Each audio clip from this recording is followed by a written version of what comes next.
Hi, I'm Judy Finari, and welcome back to the Chronic Rift. Well, you've heard, as I mentioned a few times here on the show, ladies, calm down, it's not Harrison Ford, but he is a writer of many talents, and he's here to talk to us about his works. Yes, I'm talking about none other than Peter David, and he'll be joining us in a few minutes on our round table. Here's Keith DeCandido and this week's comic art commentary.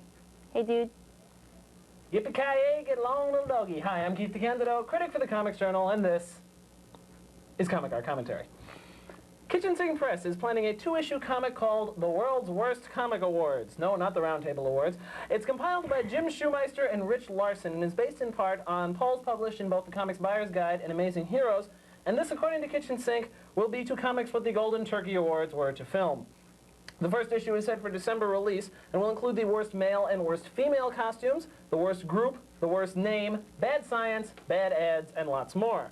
The second issue will be out in January and will name the worst comic of the last 25 years, and also the worst comic book of 1990. The only thing that's been revealed in advance about this so far is a panel discussing Ms. Marvel, the original Ms. Marvel from the 70s. Now there's a name obviously chosen to identify with women's struggle for dignity and equality, say Shoemeister and Larson, and what better way to show your commitment to these ideals than a costume that showcases your navel.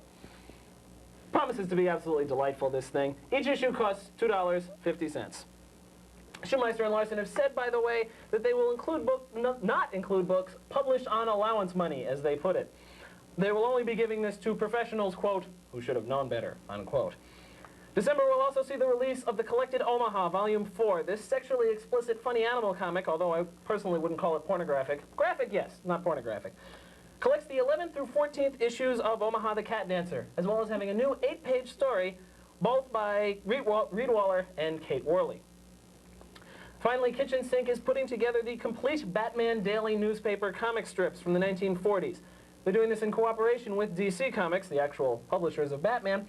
Kitchen Sink is compiling it, DC will be marketing it. The first volume will be released in November, Volume 2 in December, Volume 3 in January. Each one will cost $12.95. Sometime in early 1991, they will be collecting the volume of the Color Sunday strips.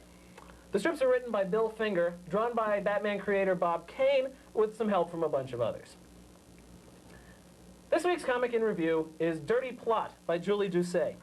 This was originally a sort of fanzine-type thing by Doucet, a Canadian creator, which has now been transformed into an ordinary comic book. Actually, there's nothing ordinary about it at all. The inside looks a lot like that cover that you see on your screen right now.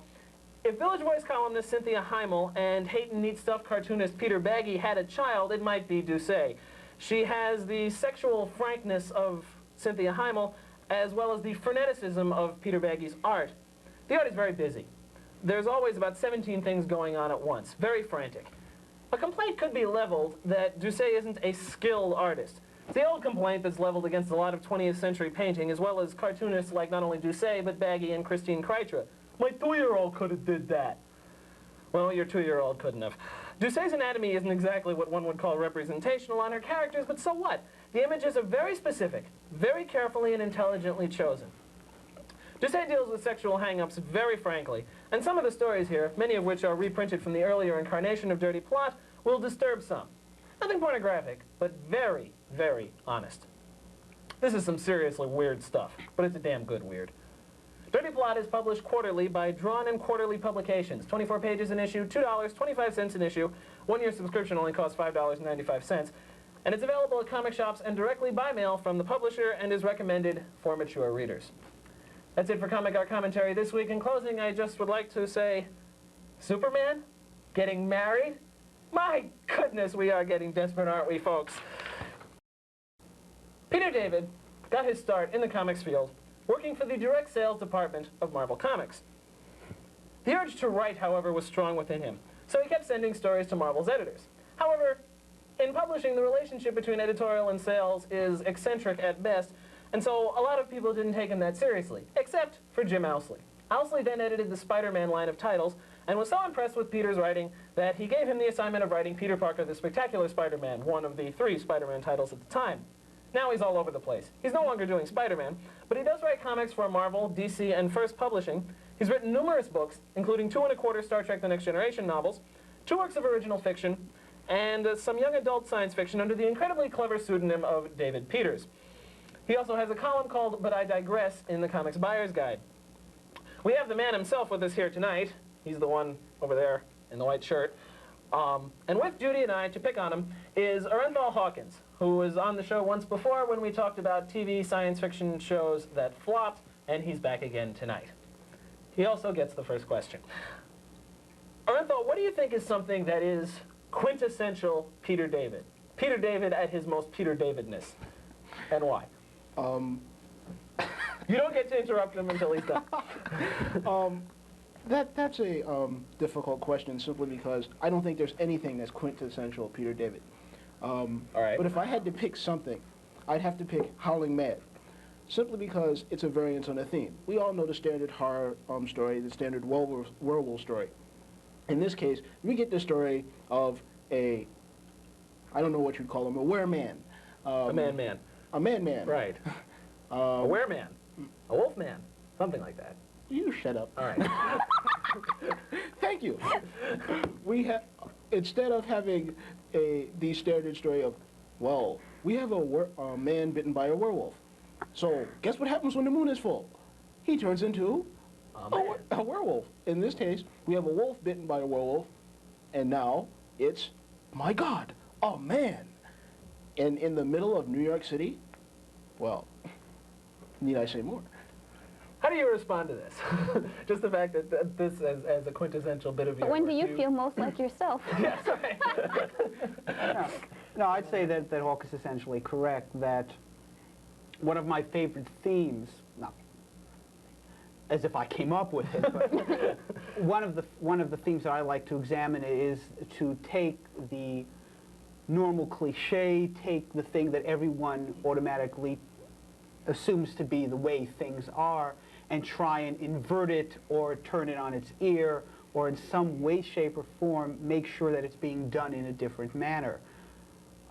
With Howling Mad, it was a case of inverting the werewolf legend, and when people read it, they would go, oh my God, I never thought of that. You know, what would happen if a wolf is bitten? Would he turn into a man? I guess the answer is, okay, he does. In that same book, I also try and trash the usual concept of vampires. Instead of having a vampire, I have a vampire character named Duncan. Instead of having him sleeping in a coffin, which I figured, I mean, you know, coffins cost money, you know. And instead of sleeping in a coffin and that kind of thing, Duncan is one of the homeless. That's why he's Duncan the homeless vampire. And he sleeps in a back alley, and he lines his sleeping bag with dirt, and when the sun comes up, he just kind of like zips it around himself. That way he's protected. And I did the exact same thing in another book of mine called Nightlife. A lot of people were bringing back King Arthur in various books, and every single book about King Arthur was a retelling of the old Arthur legend. And I thought, just what the world needs, another retelling of the old Arthur legend. Let's instead continue the legend and have King Arthur come back as he was predicted to do, and let's have him come back in modern day New York. That way I don't have to do research. That's why Stephen King's always setting his book up in Maine. Right, You know? yeah. Stephen King could be sitting there going, it was dark and dreary and there was a mushed muskrat on the road. You know, it's nice and You look simple. out your window, there's your research. Right. Exactly. It's nice and simple. I heard that, is there truth to the rumor that they might be turning Howling Mad into a movie? We are pretty much this close to selling an option on the book. It doesn't mean that you then line up at the theater going, hi, when is Howling Mad opening? Taking an option simply means that someone gives you X amount of dollars, and for a specific period of time, a year, 2 years, whatever, only that person can make a movie of that particular work. Anyone can option a book. I could option a book. You could option a book if you could get sufficient money together. It doesn't necessarily mean it will be made. I am hoping that it gets done. I would love to see it get done. The thing that's particularly attractive about this option deal is that I would be writing the script. That's very nice. Very Usually good. what happens is they option your book and then they say, thank you for optioning us your book. Now go away. We're going to change it completely. Right. Wow, what fun. Yeah. So this is nice. They came to me and they said, hi, we want to option the book and we want you to write it, to write the screenplay. And I'm going to be working with them and trying to Can you produce tell the us who them screenplay. is, or is it? I don't want to mention names at this point, Okay. specifically because I'm always afraid that I'll jinx it. Ah! So let's find out first whether the whole thing goes together, and then I'll come back on the show and Right. I just walk in and say like, hi, it was so-and-so, and then I'll leave again. Okay. Sounds good. Come back on the Christmas special. That's true. Well, let me turn this around 180 degrees back to the variations on the theme, changing the cliche. One of the things I most enjoy about Peter's work is these various twists and turns, and one of the best works is The Incredible Hulk. For example, you have Banner. This man has multiple personalities. No one has ever thought of Banner as Dr. Bruce Banner as having multiple personalities. You don't just have Bruce Banner and the green Hulk smash, bah, Hulk hate puny humans Hulk. You now have the gray Hulk, a rather interesting character with a sense of humor, some intelligence, but a dark edge to him. And each of these is a segment of Banner's personality because Banner was an abused child. And that's not something we think about all the time. Something nobody thought about for 25 years as Yes, they were writing the Hulk either. No, there I have to correct you, and I definitely have to give credit where credit is due. I mean, people always come to me and they say, like, how did you come up with that Banner's a multiple personality? How did you come up with the Gray Hulk? The Gray Hulk, the idea of turning him back to gray came from Bob Harris and Al Milgrom. So when people say, why did you turn the Hulk gray? I say, I didn't. He was there when I got there. By the same token, the aspects of Bruce Banner being a multiple personality, that was all set up, the groundwork was all laid by Bill Mantlo, and I always want to be very clear about that. Bill broke tremendous ground with an issue in which he showed Bruce Banner's childhood, showed how Banner was abused, showed Banner's abusive father, and he introduced a lot of possibilities there. He then went off in a different direction, which I never understood because I thought, hey, Bill, this is great. What's going to happen now? Well, we're going to do something completely different. Send him off into a strange alien dimension. I was like, okay. And Bill obviously thought that here's an interesting aspect about Bruce Banner. Let's tell people about it and then move on to something else. My feeling was, no, no, no, here is the definitive aspect of Bruce Banner. Let's concentrate on this and explore it for all it's worth. Because what Bill set up was the absolutely classic multiple personality disorder scenario. Most MPDs come from situations where there was child abuse involved. And my feeling was, here you've got a situation that's absolutely perfect. Bruce Banner grew up seeing his father in action, and what he said to himself was, I will do anything rather than become like my father. And to Bruce Banner, his father was an example of what can happen when rage and emotion take over. So what Bruce essentially said subconsciously was, I'm going to make sure that rage and fury never overtake me.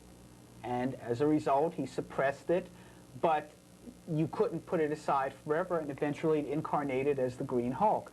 My feeling is that if it weren't for the gamma bomb, Bruce would still have become a multiple personality. Just it would have displayed, yeah, it would have just displayed in other ways, or he might have become a wife abuser or something like that.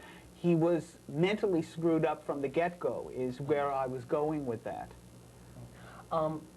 You started out doing Peter Parker, the Spectacular Spider-Man. Yeah. That was your first big comics assignment. And you did that for a while, and then I noticed you didn't quite leave at the same time this happened, but the output sort of went down a little bit when Jim Salicrup took over the editing of the book, and you went on to other things. Mm. Was there a connection there, or had you just... Well, essentially, it's certainly not the first time it's happened, and it certainly won't be the last. When a new editor comes on a title, sometimes that editor will have his own people that he wants to work with. He'll have his own take that he wants to use on the character, and he will use those people and do that take. And that's essentially what happened with Spider-Man. Jim came on the book, and he wanted Spider-Man, done in a particular way, and he wanted certain people to write it. So that's what happened. Nevertheless, Jim did invite me back from time to do 3 issues here, 2 issues there, 4 issues there, and I've had the opportunity to do some really entertaining stuff and fit it in between the Hulk. Truth be known, I doubt if I would have had the time to take on a monthly Spider-Man book, because I'm doing 3 monthly books as it is now. I'm doing Trek, I'm doing Hulk, I'm doing Dregstar, although that's being cut back, but I have novels in the hopper, all that kind of thing. If Jim called me up tomorrow and said, hey, I'd really like you to do a Spider-Man book on a monthly basis, first thing I say is, well, Jim, it's Saturday. Why are you calling me? But after that, I have to say, like, gosh, darn it, Jim. No, I just don't have the time to do it. Okay. We were talking about making Howling Mad into a movie, and I love asking this question. You're involved in the making of Howling Mad. You're in charge of casting. Who would you try and get for Howling Mad? Harrison Ford. You be quiet. Oh, God. I hate when you do this. Say Harrison Ford. No, he's not big enough. No, Arnold Schwarzenegger as Joshua. Well, he's big.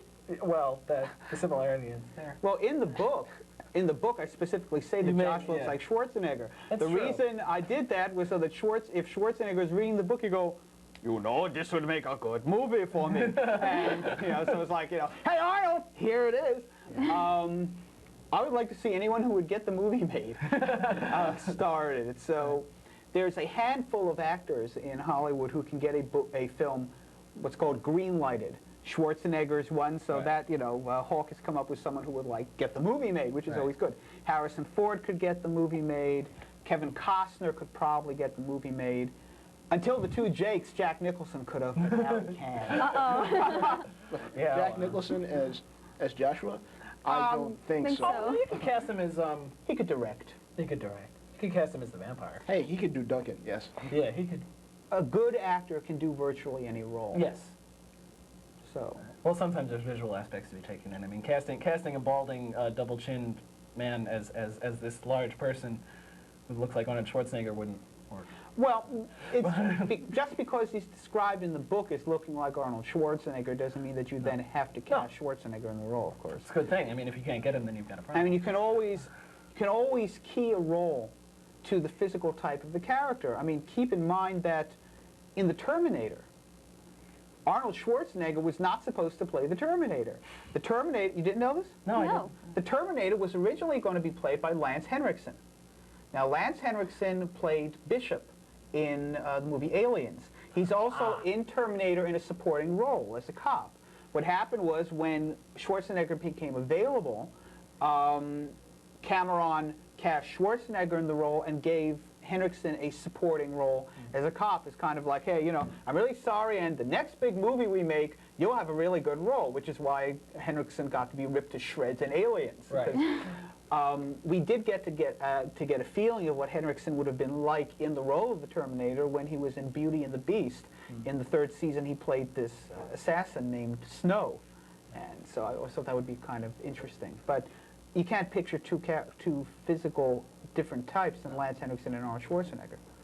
You've written, as I said, 2 1/4 Star Trek: The Next Generation novels. You were part of the Doomsday World team, and you also had 2 regular books, Star Zone and Rock in a Hard Place. One thing I thought was really interesting was that in both books, you anticipated things that eventually actually happened on the show. Like in Strike Zone, you had Worf having a relationship with a half-human woman, and in the 2nd season, Worf had a half-human Klingon. Half-human, half-Klingon. Klingon woman, right. And then that eventually, something similar happened on the show. Great minds think alike. Yeah. And then later, in Rock I think in a Hard maybe Place, they read the book and... well, I'm wondering, but also in Rock in a Hard Place. I'm told that the creative team on Star Trek doesn't read any of the novels, just so that they can't be accused of lifting stuff from the books. I haven't the faintest idea. All I can say is that if an albino dwarf Klingon ambassador shows up, we're going to go, okay, now wait. Yeah. Yeah. Although, I mean, contractually, if they wanted to take stuff from the books, they can. Yeah, As soon as the books they come own out, or as soon as the books are written, they are pretty much Paramount property. They could lift it entirely, pretty much without so much as buy or leave if they so desire to. Actually, one other thing, they've incorporated synthahol, the artificial alcohol, into the book. You were the first one to actually use it, chronologically speaking, because Strike. Was I?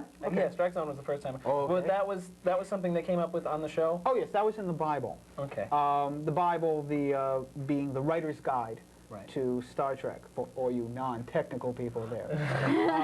And synthahol in the 10 Forward room was specifically in the writer's Bible for the 3rd season. As a matter of fact, what happened was they sent us the Bible for 3rd season and said, we want you to use these, no, I'm sorry, 2nd season.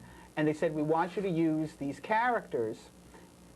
And the characters were the new Doctor, my God, Pulaski. Pulaski and Guinan. The characters weren't even cast yet.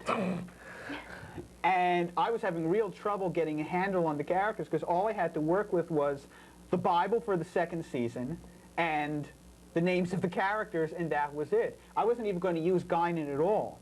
And then I was about, but I had to use Pulaski, so I was making her very acerbic, as it said. But Guinan, I just could not get a feel for. Then they announced that Whoopi Goldberg was going to be playing it. I said, okay. now that I can picture it, and I just latched on to Whoopi Goldberg and constructed the character of Guinan for the purpose of the book and the character of Pulaski, both cases without having seen the TV show. By the time the first episode of the 2nd season aired, the manuscript for Strike Zone was finished. Which is why it broke me up. When the book came out, some fans said, well, you know, this contradicts Pulaski's character as it was played in last week's episode. And it's kind of like, you know, guys,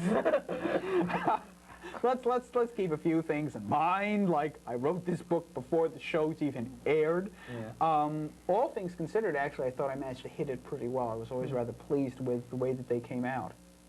One of the things about Strike Zone that I noticed, and when I talked to a lot of people about the book, is that everybody mentions the Peter David quirky sense of humor. God, how we love that. Boy, isn't that wonderful? But as you mentioned in the introduction to A Rock and a Hard Place, that you were dealing with some really heavy stuff. Oh yes, what did I say? Such incredibly funny topics as murder, mayhem, racial hatred, that kind of thing. Fun, entertaining fun stuff. Like that. Well, you see, the thing is, people tend to remember funny lines, and they tend to remember funny incidents, and they latch on to that. And they even become part of the culture. I mean, I can tell you right now that you're going to be able to go around to conventions and go, do the blood thing, do the blood thing. They're going to start going into hysterics because everyone's going to remember that bit in The Simpsons. People don't generally go around quoting dramatic scenes from Hill Street Blues. You know, that kind of thing. They'll quote, "Oh Lord, I'm green," or something like that. Oh Lordy, that I lost my daddy. You know, people, fuck naked. What? Yeah, whatever. I'm buck naked. Yeah, but people do not go around quoting dramatic scenes between with Daniel Travanti. It's the same thing with Strike Zone. People tended to remember the humor. Right. And so they said, Strike Zone, a very funny book. And I'm going. And with that, we have to leave you. Oh. Yes, it's time to wrap up the show. Can you believe it? Yeah. Okay. He's the first one who's actually believed us when he said that. Well, he said it was 15 to 20 minutes. I mean, it's like the mental clock sticking away. Thank you very much, Peter, Arenthal, Keith. Yeah.